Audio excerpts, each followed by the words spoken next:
MS Dia Preview, informação até você. Nessa entrevista eu falo com um garantidor da democracia, é isso mesmo. Ele que é advogado, foi uma figura central nos anos Bernal Olart Bernal, que ficou aquele troca-troca. Ele foi um advogado que talvez de uma maneira heróica conseguiu o retorno de alguém que tinha sido eleito para exercer o mandato. Mas não ficou só nisso, depois exerceu outras funções na sua carreira, como secretário de Juventude do Estado e também assessorias políticas e jurídicas em outras situações. A conversa é com Wilton Edgar Acosta. Se eu fosse você, ficava no vídeo.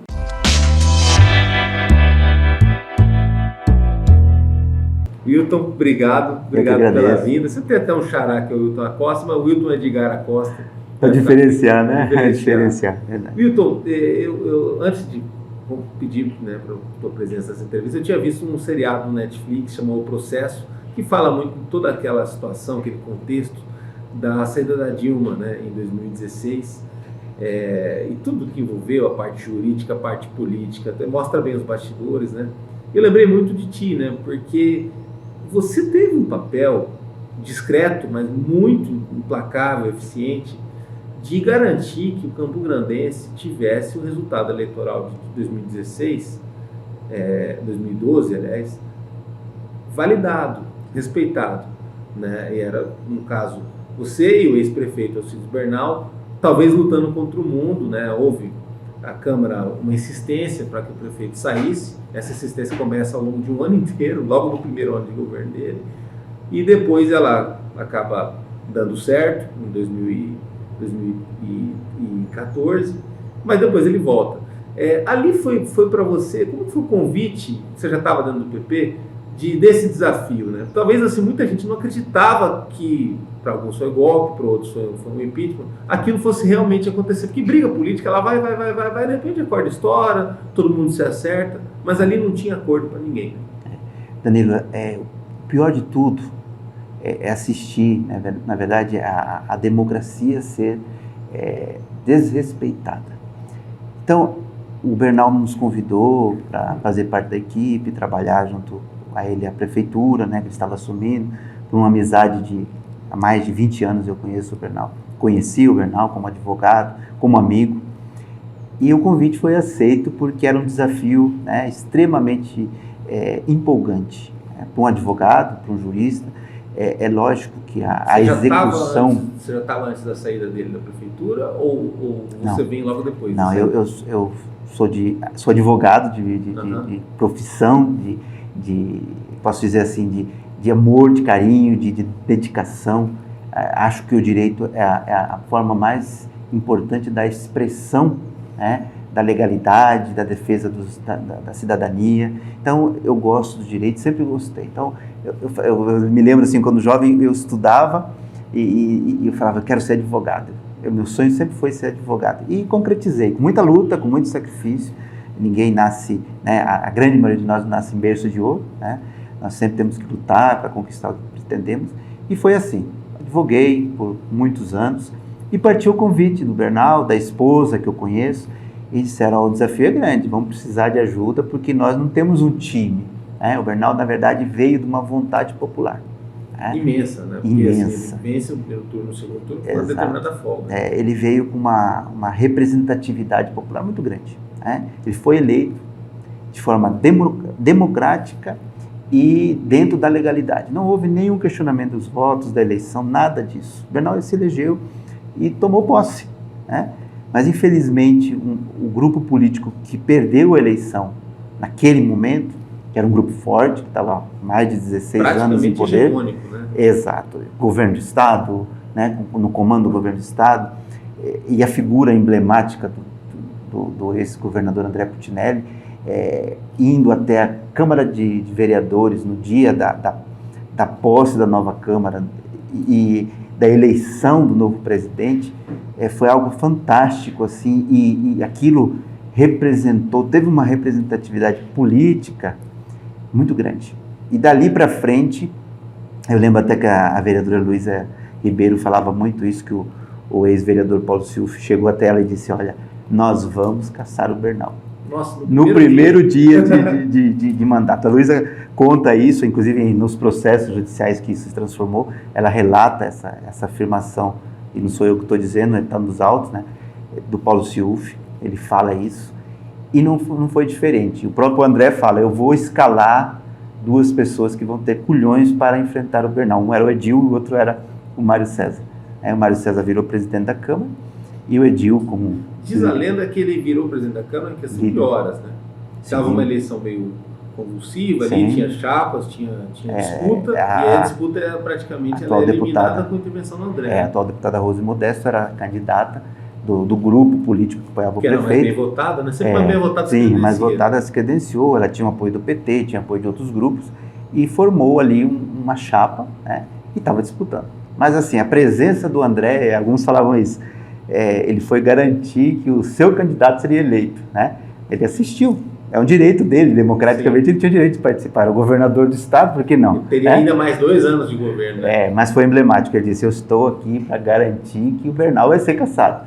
E aconteceu, né? O Bernal, 1 ano e 3 meses após a eleição, ele foi cassado de uma forma, assim, em total desrespeito, primeiro, à democracia, os votos que ele recebeu, porque ele foi eleito pelo povo, e eu entendo assim, quem coloca o povo, quem retira o povo, pelo menos é o que diz a Carta da Constituição. Eleição, Os nossos vereadores, é claro, são representantes, né?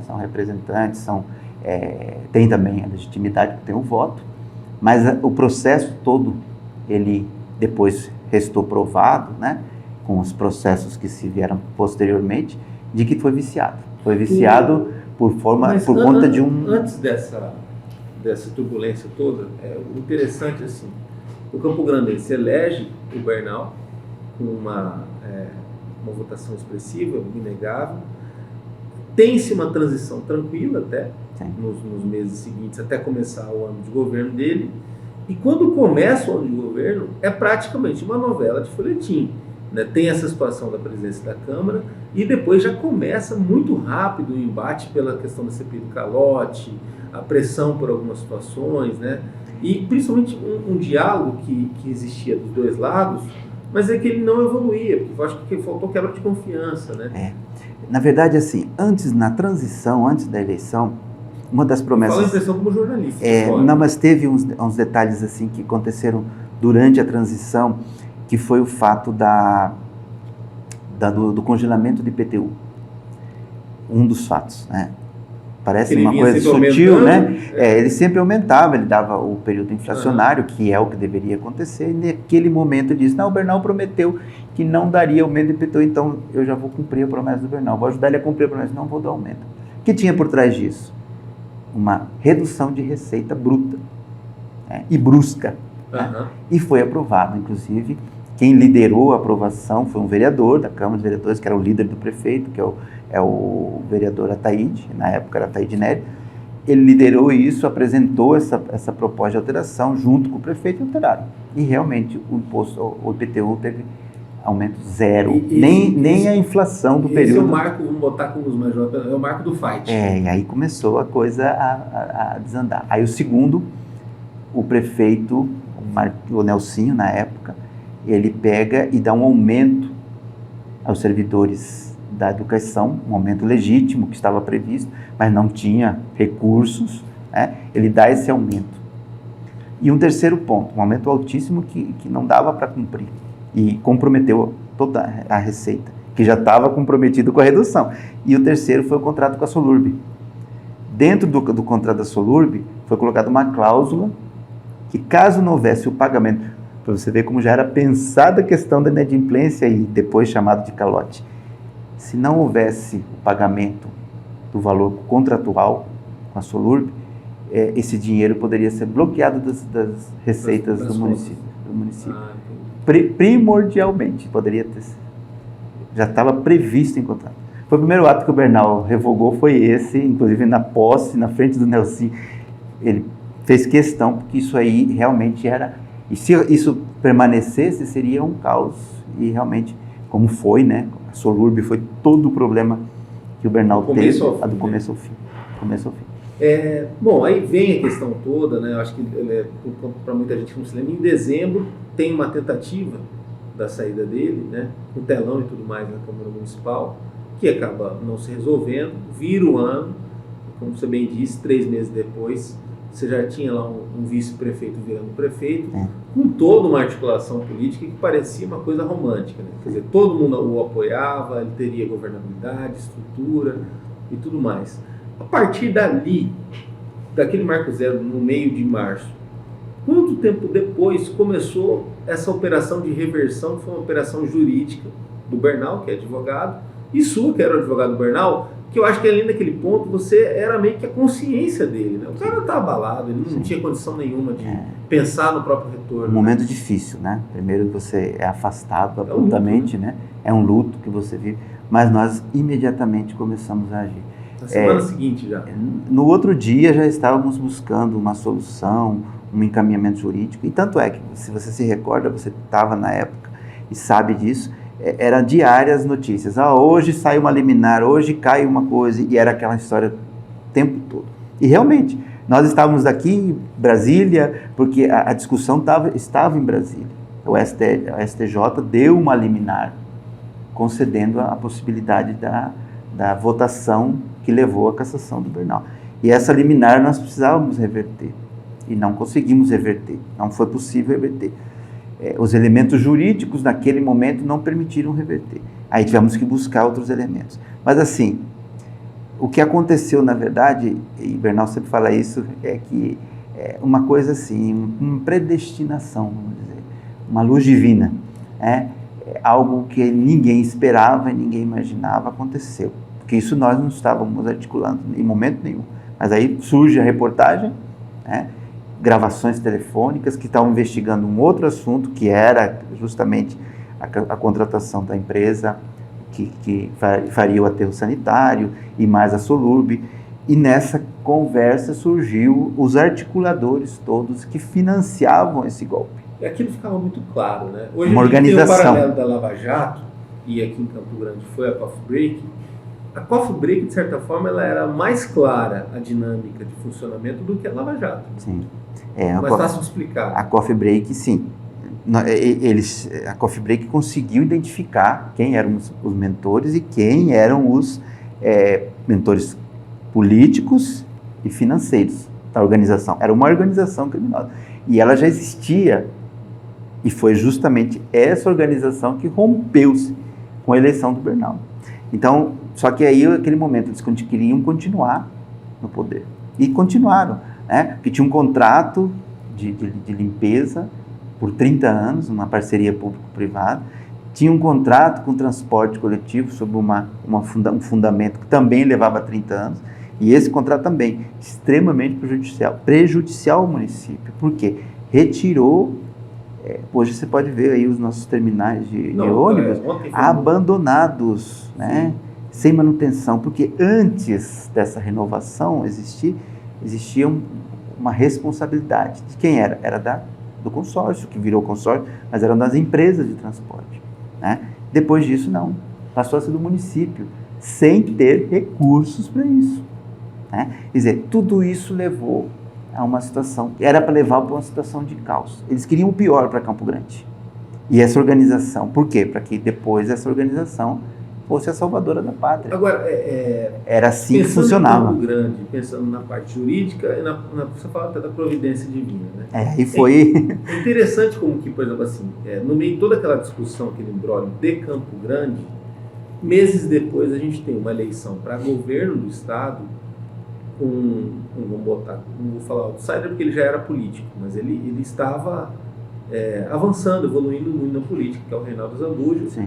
Ele escolhe alguém do meio evangélico para ser o vice dele, que no caso a Rose foi a vice dele, mas esse posto da vice-governadoria, da candidatura à vice-governadoria, ele é muito debatido, até o Gilmar Light participa disso, né? Tem eventos, o Gilmar Light vai junto, porque ele era o prefeito de Campo Grande, de certa forma, né?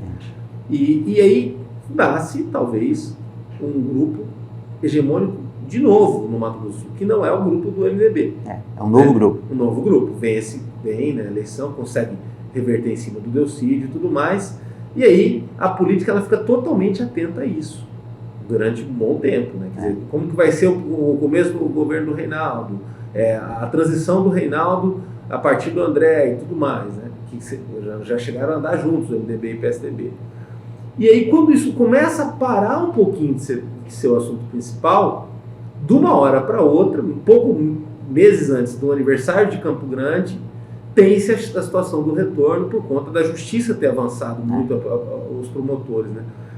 Até que ponto ou quanto foi a importância da promotoria, da Procuradoria Geral do Estado ter tido atenção com a realidade de Campo Grande, apesar do mundo ter seguido? Porque, assim, o prefeito que saiu espernear para ele voltar e dizer que o vice é criminoso, chega a ser clichê. Mas muita coisa estava acontecendo na gestão que podia ter a ver com a pré-gestão, né? Sim. Com a fritura do Bernal, né? É verdade. A promotoria, a procuradoria, na verdade, porque ela que coordena e comanda o GAECO, que é um braço da promotoria de justiça, ela realmente não teve saída naquele momento. Ela tinha que investigar, ela precisava investigar. A sociedade cobrava isso. E aí nós fizemos, ao mesmo tempo, uma mobilização. Um grupo que acompanhava o Bernal, existia um grupo que se formou, um grupo político, e que também estava atento a isso, e continuou lutando e cobrando explicações. Inclusive, eu junto com o atual deputado Evandro Vendramini, fomos até o Ministério Público quando surgiu a notícia. Que o Evandro foi um grande companheiro, e sempre foi e continua sendo do Bernal. E aquele momento, nós fomos à Procuradoria, fomos recebidos lá pelo procurador-chefe, e ele alertou: olha, eu não tenho esses documentos, nós vamos precisar que esses documentos cheguem, então vamos solicitar. E fizemos um requerimento, como interessados, até como vítima, terceiro interessado, que o Bernal era vítima na história.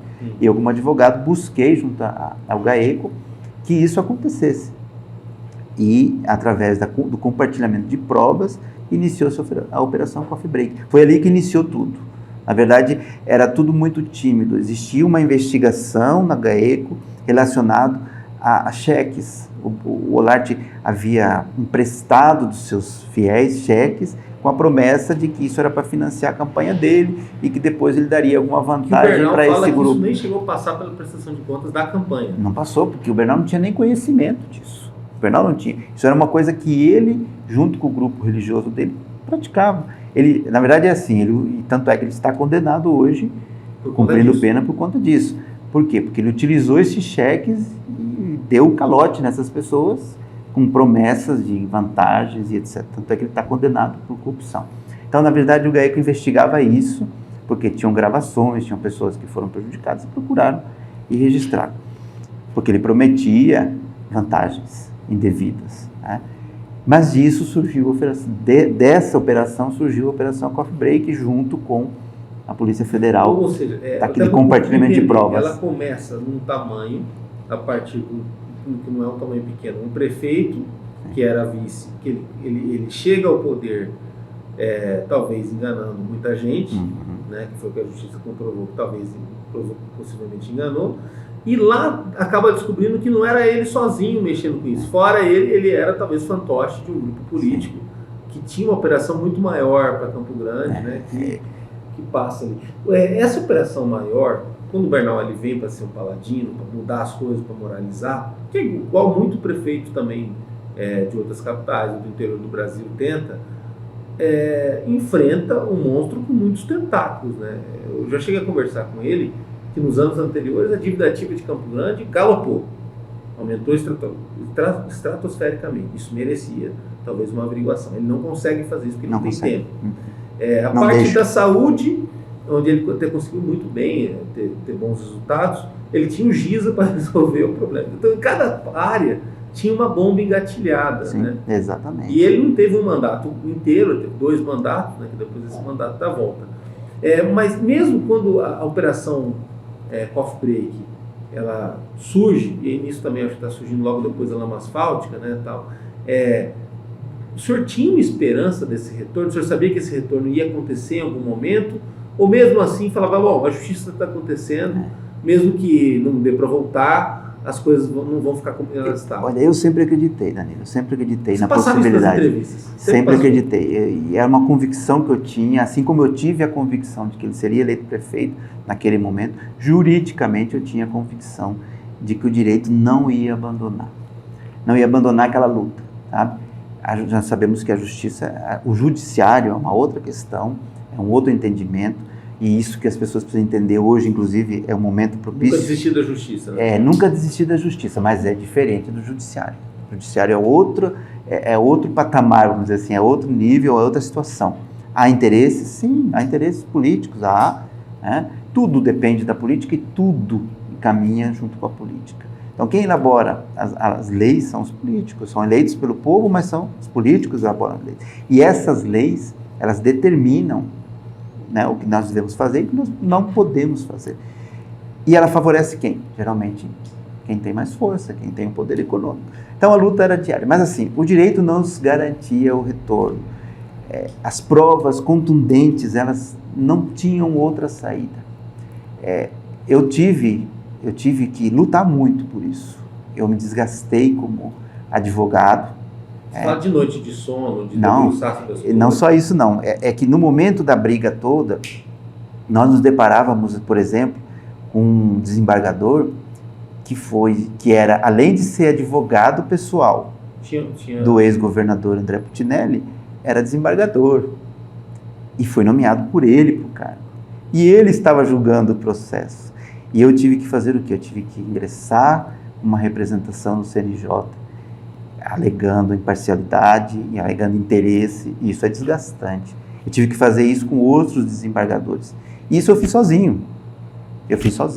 Eu decidi fazer isso, não porque o Bernal me pediu, porque eu entendia que isso. Inclusive o doutor Sérgio uma vez me disse, você está fazendo isso porque o Bernal te pediu? Não, ele foi meu professor na faculdade. Não, isso é coisa de filme, né? Você foi praticamente enfrentar o sistema. Foi algo assim, e muitas vezes dava medo, né? Porque nunca recebi nenhuma ameaça, já deixo claro isso, mas assim, dava medo, porque você estava enfrentando um sistema político, né? E isso tinha consequências, né? Graças a Deus nunca me aconteceu nada, nunca recebi nenhuma ameaça de quem quer que seja. Lógico, aborrecimentos tive, né? Afrontas tive.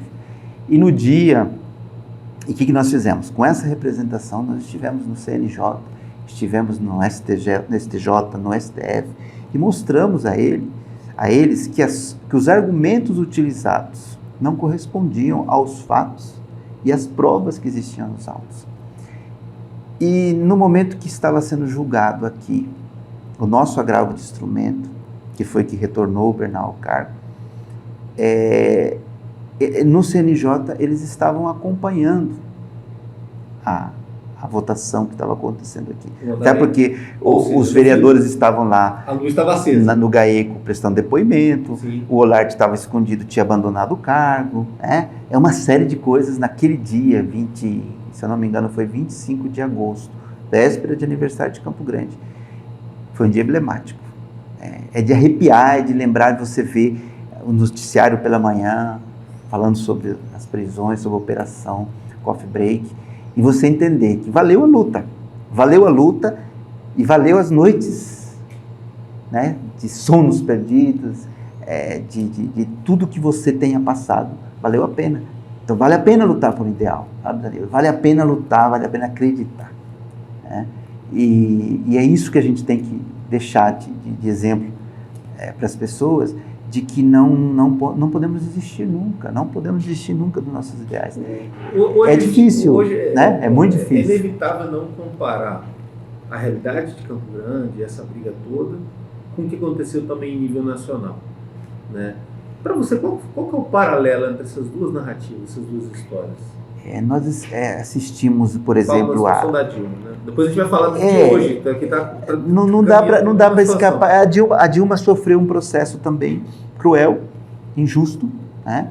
Eu estive com o Bernal, inclusive, porque a Dilma se identificava, ela tinha muito carinho em Campo Grande, e quando o Bernal estava em Brasília e ia representar os prefeitos, ele era citado sempre por ela na saudação, e nós estivemos depois numa dessas reuniões com ela, e ela perguntou exatamente isso: o que você está passando? Eu passei tudo isso que você está passando, ele falou para ela.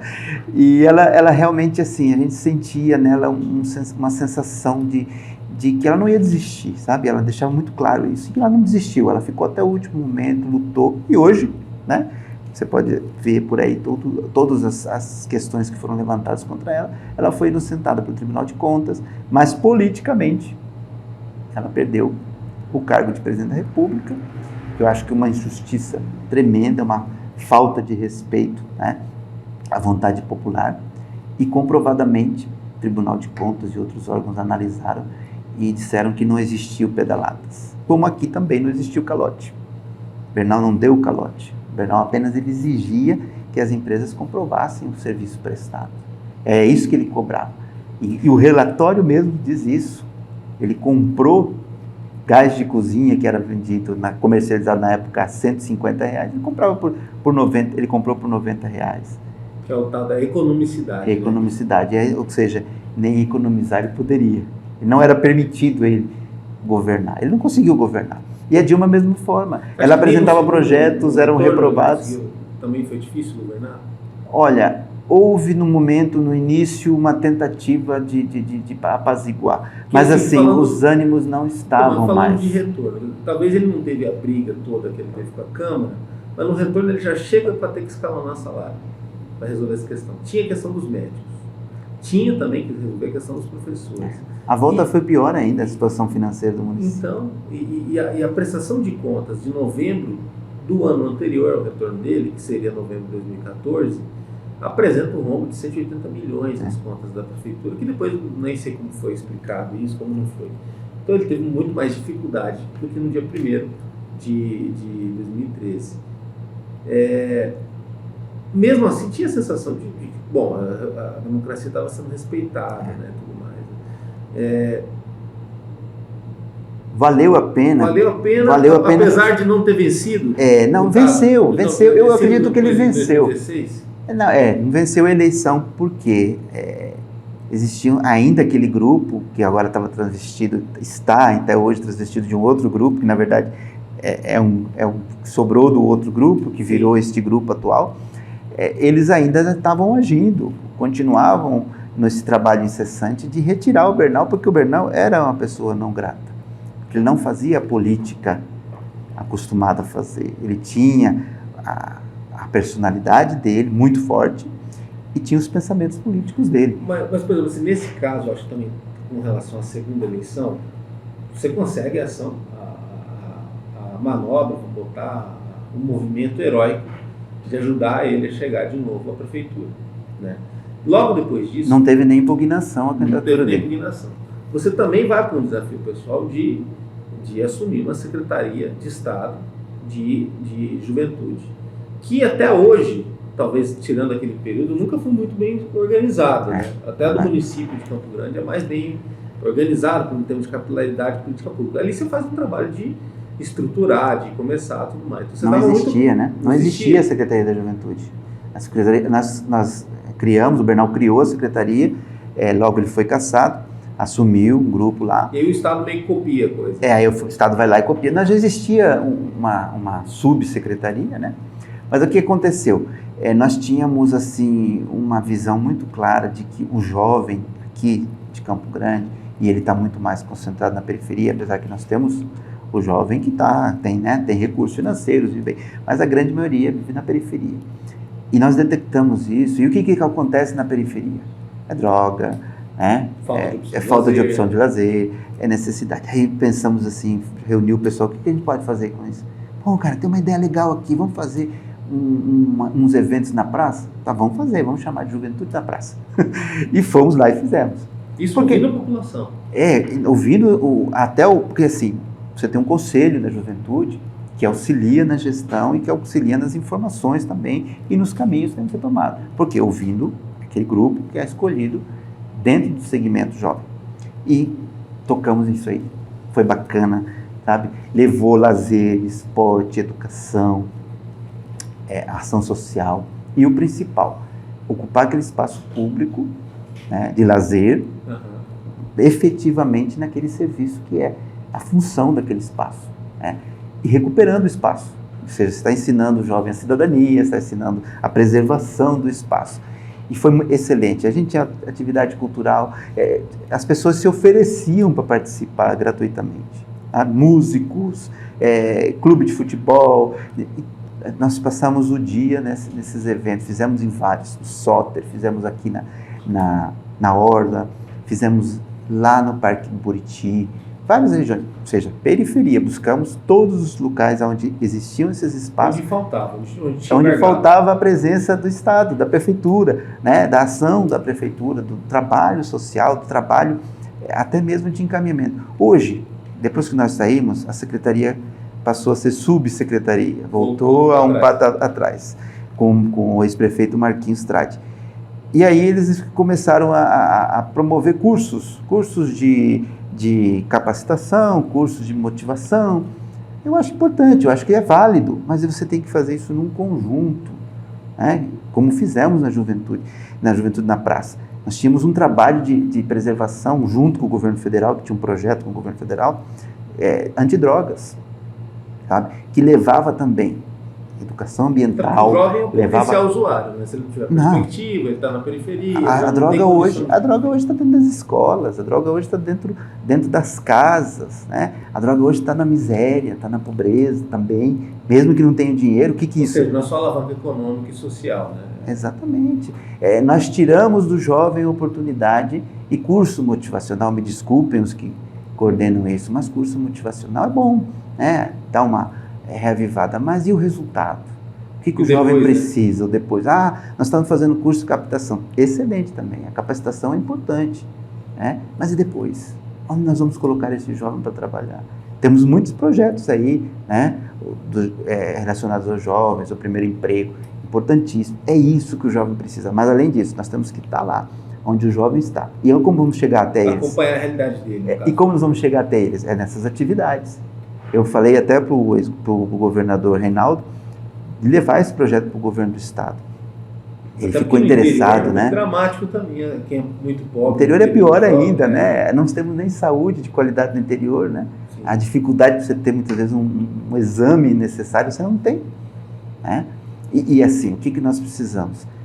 Hoje o jovem, cada vez mais, ele está sendo marginalizado. Ele está entrando para o mundo das drogas, ele está entrando para o crime. Você pode ver, os presídios estão cheios de jovens. E a própria organização do crime, ele vai lá e vai cooptar justamente aquele está ali. Né? Porque ele está fora do mercado de trabalho, ele está sem perspectiva, está sem sonhos, sem esperança. O nosso jovem está assim hoje. Aí você passa ali na Duque de Caxias e vê o movimento de mudança e você olha assim, poucos jovens, viu? Eu passei esses dias lá, muito mais pessoas de idade, aposentados, empresários, nada contra. É um direito de se manifestar. Eu acho que é importante. A gente não tem uma pesquisa, não sei se tem esse dado da Justiça Eleitoral, mas grande parte da abstenção é do jovem. Sim, porque o jovem está perdendo a confiança, já perdeu há muito tempo na política. Não acredita mais na política.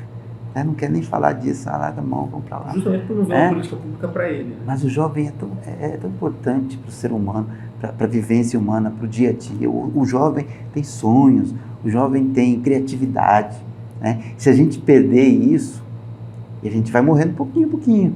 Né? Quer dizer, será um adulto frustrado. Né? Como muitas pessoas estão aí, depressão. E é o pai e a mãe de uma família de amanhã. Né? Exatamente. Então, o jovem não é o futuro, o jovem é o presente. Sabe? Isso eu procurei botar sempre em prática dentro da Secretaria da Juventude.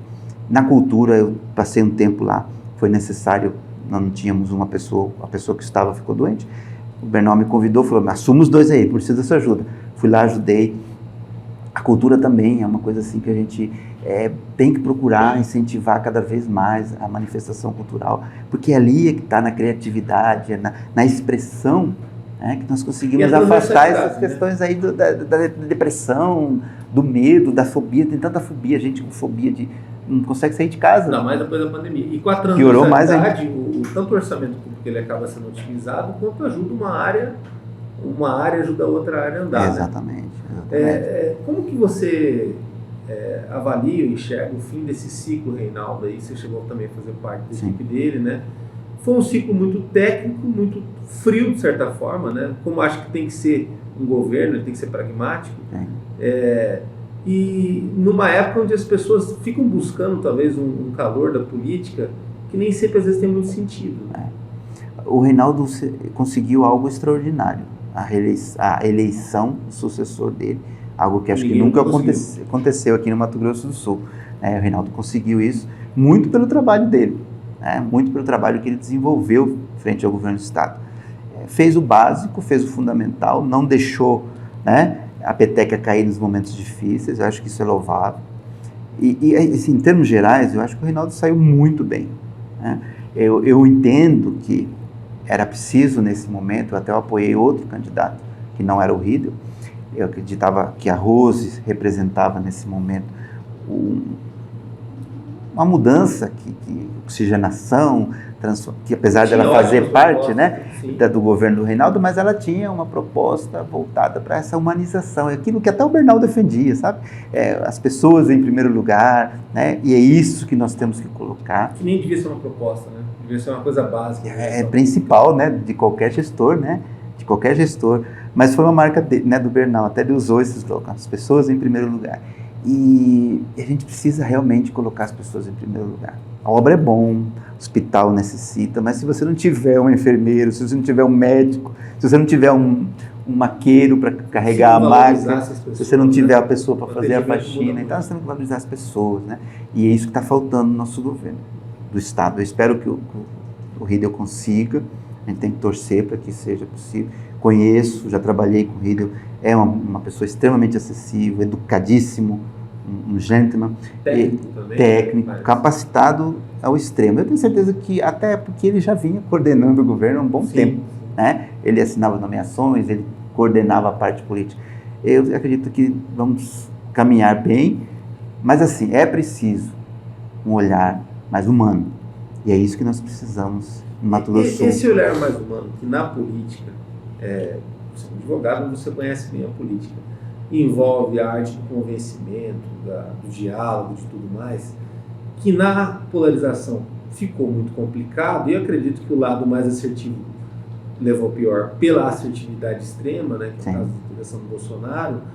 É algo que nunca vai ser de moda, talvez a gente possa ver uma recuperação nos próximos anos a partir desse governo do Lula, independente da trajetória que o Lula teve antes de voltar ao governo. O Lula é um fênix, né? Você tem um gesto de englobar muita gente, de ter um governo de coalizão, de união, que é fundamental. Ele surge, né? Ele surge das cinzas, é um fênix. Ele já governou o Brasil há 20 anos atrás, era um outro panorama, né? Acho que até muito pior do que é hoje. Depois de perder várias eleições. Depois de perder várias eleições. Nós temos o Bolsonaro, que é igual o Reinaldo, fez o que era preciso fazer, nesse ponto ele trabalhou, fala demais, o que estragou e o que... O presidente é uma coisa, a figura pública é outra. É outra, mas assim... E o bolsonarismo é outra também. E o bolsonarismo é outra, mas tem que ser estudado, né? Tem que ser estudado, inclusive. É um fanatismo fora do comum. E assim... É difícil engajar um indeciso assim, né? Não tem como, ou você é ou não é. Né? Você é e tem que ser 100%. Se for 0,5%, não vai. É enxotado do grupo. Mas assim, eu acho que a derrota do Bolsonaro agora, por uma diferença pequena, como eu disse anteriormente, tem que ser respeitada a vontade popular. Venceu as eleições. E o Lula, ele tem que deixar de governar, como quando o Bolsonaro venceu, deixou-se de governar. Há críticas, pode protestar, o que permite a legislação é que se faça os protestos. Só que tem que tomar cuidado para um protesto que você peça, né? Não é que muitas vezes eu vejo aí na imprensa, protestos antidemocráticos. Não são antidemocráticos. Os protestos são legítimos. Agora, o que se pretende com esses protestos, sim, são antidemocráticos.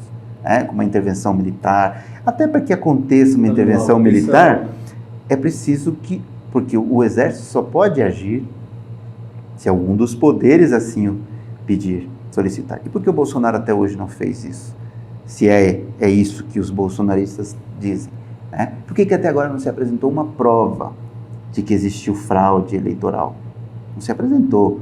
O relatório do Ministério da Defesa, ele não fala em fraude, ele aponta algumas inconsistências que precisam ser observadas para que não aconteça. Mas tem que ser aperfeiçoado. Mas em momento nenhum ele disse, olha, na urna tal, na sessão tal, teve tal irregularidade. Não tem isso no relatório e em lugar nenhum, nenhuma das checagens que existiram falam isso. Então, por que você vai questionar? Eu fiquei abismado, sabe, Danilo, eu queria até comentar isso contigo. Eu vi a fala de um procurador-geral do Estado de Mato Grosso do Sul numa entrevista, dizendo que ele não aceita o resultado das urnas, que o povo tem que sair às ruas mesmo porque ele não aceita. Isso não é motivo para você protestar.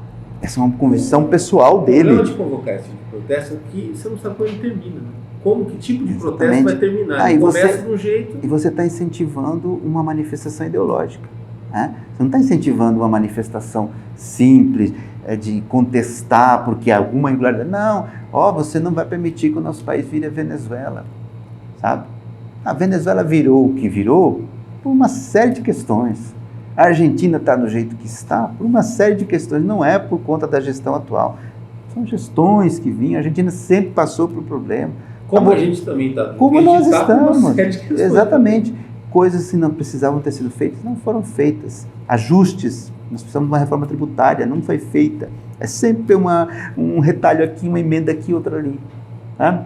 O que nós precisamos? Vamos mudar. Eu não quero o STF mais assim. Eu não quero mais... Vamos mudar. Então vamos convocar uma Assembleia Nacional Constituinte. Porque emenda constitucional nós estamos cheios. Vai entrar mais uma emenda agora para garantir o furo do teto. Né? O furo do teto para poder pagar o auxílio que os dois prometeram que iriam criar, iam dar continuidade e que iriam ampliar. Né? E aí mais uma emenda constitucional. Né? Mais uma PEC. Né? E a nossa Constituição vai ser umas colchas de retalhos. Vamos fazer, então, não estou de acordo, não concordo, então vamos trabalhar. O que nós podemos trabalhar para mudar o país? Vamos convocar uma Assembleia Nacional Constituinte. Aí eu concordo, eu vou à rua junto. Vamos eleger um parlamento para que faça a reforma da Constituição brasileira, para que se adeque ao que o povo quer. Aí eu concordo plenamente. Agora, chamar uma intervenção militar, ou chamar uma intervenção como eles querem, eu acho assim, não é justo com a nossa democracia, não é justo com nossos filhos, porque quem conheceu a ditadura sabe as consequências de uma ditadura. Sim, mas é só por um momento. Não é por um momento. A partir do momento que até não se estabilizarem as coisas, o exército não vai deixar, não vai admitir, sabe? Essa ruptura simples assim, ela tem que ir, chegar e vai levar um bom tempo. Ou seja, nós vamos retroceder, nós vamos enterrar tudo aquilo que já foi construído. Juridicamente, então, vai ser um caos. Pior, impossível, né? Infelizmente, se isso acontecer. Uma pergunta final, né? Vou até fazer uma licença poética aqui. E o Bernal? E o Wilton Edgar? Vocês ainda estão próximos? Sim. Qual que é o teu pensamento do panorama? Como eu te disse, política, eu conheço o Bernal há mais de 30 anos hoje. Somos amigos. Na minha casa, da gente conversar, trocar ideia. Volta porque ficou como candidato, mas ele tem muita vontade, ele tem muita vontade de voltar. Alguns processos que impedem. Alguns processos, alguns impedimentos. Alguns processos sim, né? Tem a questão da cassação ainda que tem efeitos até hoje, mas isso vai passar, né? Isso vai passar. Mas ele também está lutando para anular alguns processos que ele entende que não foram justos, não correram da maneira que deveriam. Ele tem muita vontade de continuar na política, ele é um idealista, ele é um progressista, como ele costuma dizer, né? E ele tem muito público, ele tem uma capilaridade de votos extremamente alta, ele é muito carismático, onde ele vai, é muito bem recebido. Eu lembro de histórias assim, viajando, encontrávamos pessoas no aeroporto, ou até em Brasília, "Você, Bernal, eu votei em você", sabe? E até hoje eu acredito que isso ele tenha por conta do rádio, né? Ele trabalhou muito tempo no rádio, e tem esse dom da voz, bem entoado, bem colocado, então ele tem todas as possibilidades. E aí fica para a história como talvez um político em Mato Grosso do Sul, político, vamos falar da história de Campo Grande também, mais injustiçado da história. Sim, né? Ele é, né? E isso não tem como apagar, porque vai estar lá gravadinho na história, tudo o que aconteceu, né? E tudo que ele passou e que nós passamos. O Wilton está aqui, firme, cheio de ideias, cheio de perspectivas, o ano está terminando. Também, né? Experiência, graças a Deus, adquirida com muito sacrifício, com muita luta, mas acredito que o futuro a Deus pertence, né? Mas estamos aí trabalhando, construindo. Quem sabe eu não tento novamente me candidatar a vereador nas próximas eleições, né? contribuir de alguma forma para o Campo Grande. Acho que Campo Grande merece ser bem tratada, independente de tudo que já passou, tudo que já aconteceu. Acho que Campo Grande é uma cidade maravilhosa, uma cidade assim que é acolhedora, apesar de falarem que o nosso povo aqui é meio, né, meio frio e tal, meio seco, né? Meio seco, mas é uma cidade maravilhosa, é um clima agradável e tem muito para crescer. Uma terra de prosperidade. E de né? prosperidade, Acho exatamente. Só não avança quando atrapalha. A verdade Já é essa. atrapalharam muito, né? Agora chega, né? Vamos para frente, que é o mais importante nesse momento, é ver Campo Grande bem e melhor do que já esteve. Que assim seja. Obrigado. Obrigado a você, Danilo. Valeu. Acompanhe nosso trabalho no www.msdia.com.br ou nas redes sociais, no Facebook, no Instagram. Também tem muita coisa no YouTube. Até a próxima.